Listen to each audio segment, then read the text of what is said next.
C'est dans le jardin et sous chapiteau que les invités sont conviés à fêter ses 10 ans d'existence.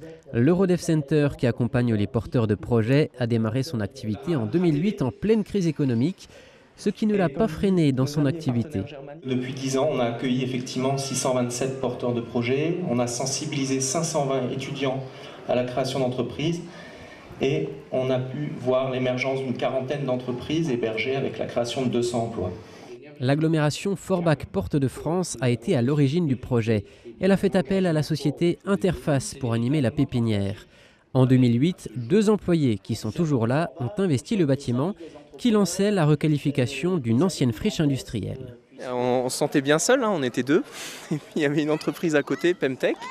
Et c'est vrai qu'aujourd'hui, maintenant, sur l'Eurozone, il y a une trentaine d'entreprises, 300 emplois. Et aussi sur Eurodev, en permanence, on tourne toujours à une quinzaine d'entreprises, à peu près 150 emplois. La pépinière compte de nombreux partenaires, comme l'IUT de Moselle-Est, la région et bien sûr l'agglomération forbachoise, qui se réjouit de son succès. Oui, cette réussite est celle de l'agglomération, c'est celle de l'Eurozone et c'est celle aussi de la création de cette pépinière qui est une pépinière justement destinée à l'innovation, aux nouvelles technologies. C'était important de relever ce challenge-là, c'est-à-dire de l'innovation. On est en pleine mutation du territoire et il fallait innover, trouver autre chose. Et donc cette pépinière a aussi mis en exergue les apprentissages nouveaux dans le cadre de l'IUT, dans le cadre des nouvelles formations, et a aussi mis en avant le savoir-faire justement de ce territoire.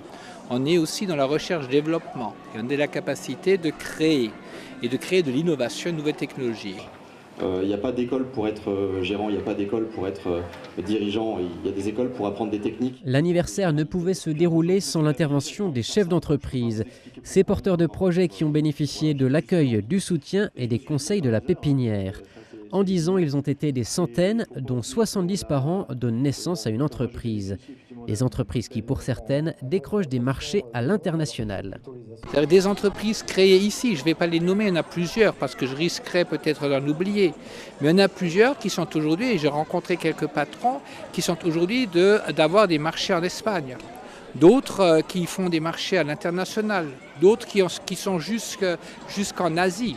Et donc nous avons aujourd'hui des entreprises ici qui ont su développer leur marché par rapport à ce qu'ils ont créé, par rapport à l'innovation. Et qui sont autant d'ambassadeurs du savoir-faire de notre territoire. Cerise sur le gâteau d'anniversaire à la conférence de l'astronaute Jean-François Clairvoy. Actuel membre de l'ESA, Agence spatiale européenne, il a effectué 3 vols spatiaux dans sa carrière. Face aux entrepreneurs, il fait des parallèles entre projets spatiaux et projets d'entreprise. Quand on a un projet, il faut toujours avoir un plan, en sachant que ce plan, il faudra l'adapter en temps réel. Après, il faut accepter les risques. Quand on fait quelque chose de nouveau, on n'est pas sûr à l'avance de réussir exactement comme on veut. Donc on prend le risque que ça ne se passe pas comme prévu et qu'il faille parfois peut-être changer un peu les choses. Et surtout travailler en équipe. Et travailler en équipe, ça comprend 2 facteurs importants. Le but, qu'on sache très bien pourquoi on fait ce qu'on fait. Avoir un objectif et que tout le monde dans l'équipe ait le même objectif. Après, gagner la confiance des autres et qu'eux gagnent ma confiance. Et pour ça, il faut que je me démontre à moi-même que je suis compétent. Au passage, je le démontre aux autres. Et pratiquer l'écoute active, qui est un sens généreux de l'écoute. Écouter l'autre quand il parle, c'est très important. Dans l'espace comme sur Terre, les bonnes relations humaines sont le secret de la réussite.